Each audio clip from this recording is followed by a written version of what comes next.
Assalamualaikum warahmatullahi wabarakatuh. Alhamdulillah wassalatu wassalamu ala Rasulillah wa ala alihi wa ashabihi wa man wala ma ba'du.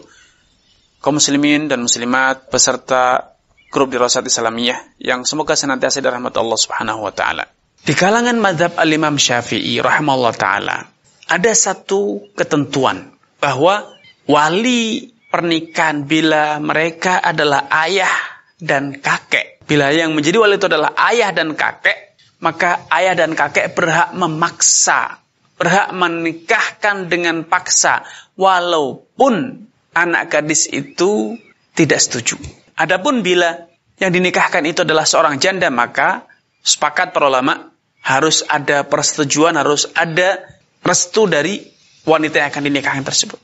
Tapi ketika yang dinikahkan adalah seorang gadis, maka ayah dan kakek berhak memaksa, menikahkannya dengan paksa tanpa harus menunggu persetujuan dari wanita itu.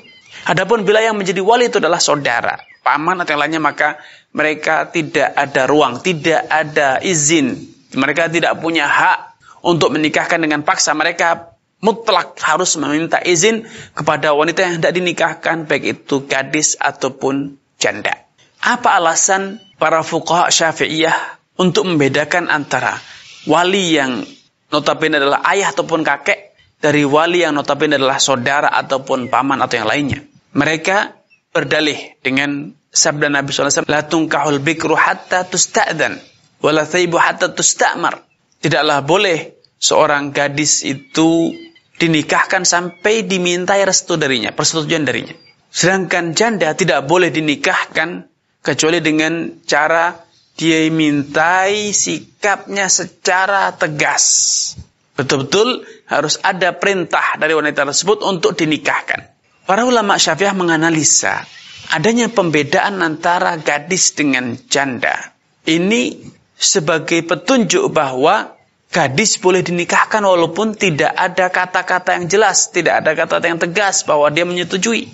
Adapun diamnya wanita, maka diam wanita itu memiliki banyak penafsiran.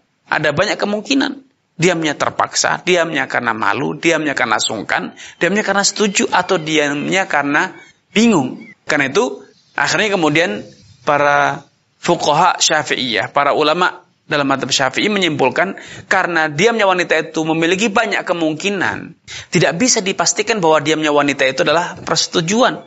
Karena itulah kemudian mereka mengatakan, ayah dan kakek boleh menikahkan dengan paksa. Namun, analisa ini kurang disetujui oleh ulama-ulama yang lainnya. Kenapa? Karena dalam hadis jelas-jelas ada larangan untuk menikahkan seorang gadis kecuali setelah mendapatkan persetujuan dari gadis tersebut. Bahkan kemudian Nabi ditanya, bagaimana cara mengetahui bahwa si gadis itu menyetujui? Nabi menjawab, sumatuha, diamnya wanita.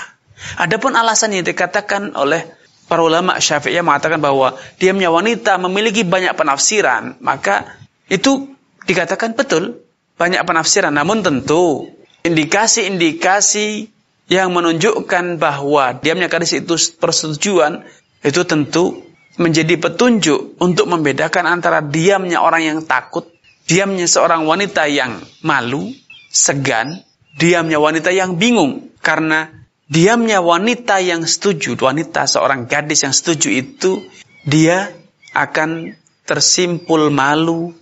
Diamnya itu diam yang wajahnya teduh, wajahnya dingin.